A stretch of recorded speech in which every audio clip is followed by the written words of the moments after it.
Votre prénom, s'il vous plaît? Nicolas. Nicolas. Vous venez aujourd'hui, c'est pas la première fois que vous venez manifester, Non, je pense? non, depuis mars dernier. Depuis mars?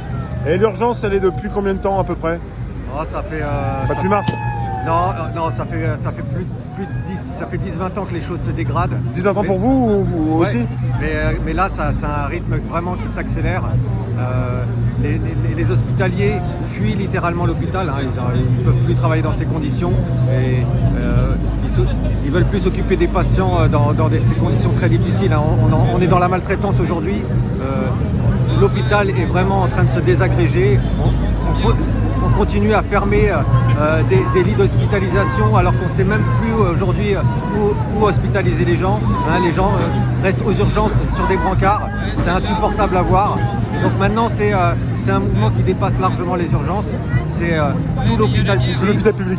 C'est la psychiatrie, c'est tous les EHPAD. Pensons aux EHPAD, à tous nos aînés qui sont maltraités dans les EHPAD. C'est de la maltraitance associée. Plus on est vieux, plus on est fragile, plus on est malade, plus c'est difficile dans les hôpitaux? Oui, c'est nos parents, nos grands-parents qui souffrent le plus aujourd'hui et c'est insupportable à voir. Et donc on est tous concernés, on a tous des proches qui vont avoir besoin de l'hôpital. Et donc c'est vraiment la solidarité qui est attaquée aujourd'hui et donc il faut riposter. C'est aussi n'importe qui, ça peut être moi, ça peut être vous, ça peut... Oui, on tombe malade, on va à l'hôpital. Tous les usagers sont concernés. On est tous amenés à aller aux urgences et on va attendre des heures dans la douleur sans savoir si ce qu'on a est grave parce qu'on manque de médecins, parce qu'on manque d'infirmières, parce qu'on manque de lits d'hospitalisation et les choses continuent de se dégrader aujourd'hui et le gouvernement reste sourd à nos revendications qui, je rappelle, sont une hausse de 5% du budget hospitalier pour vraiment faire un virage à 360 degrés, à 280, 200 degrés, je me perds. C'est pas grave. Et un moratoire sur la fermeture des lits, c'est très très important. Et on continue massivement, et c'est organisé, hein, c'est voulu. On continue massivement à fermer des lits. On continue massivement à supprimer du personnel. Moi, je travaille à la PHP à Paris. Oui.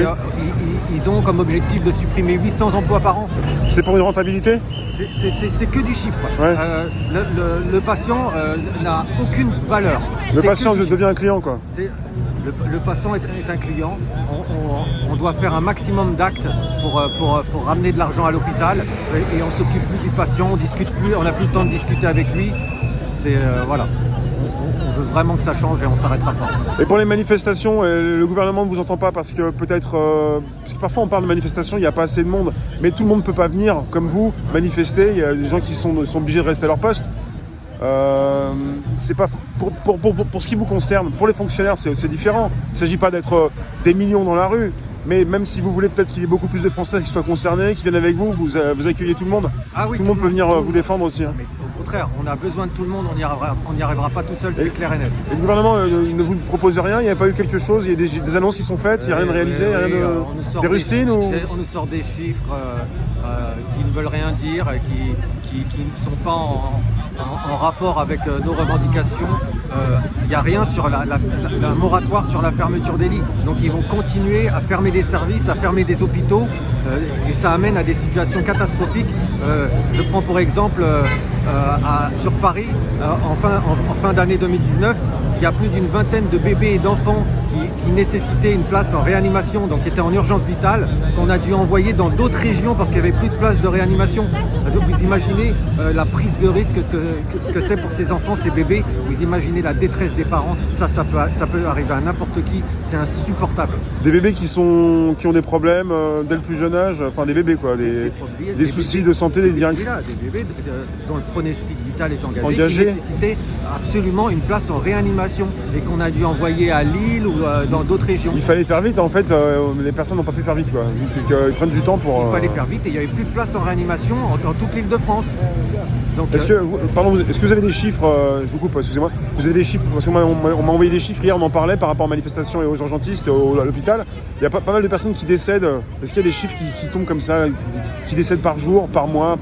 Enfin, est-ce que c'est de plus en plus catastrophique? Non, j'ai aucun chiffre, mais on est tous témoins de situations qui sont très très difficile et avec des prises en charge qui vont avoir un impact définitif sur le patient et ça va jusqu'au décès.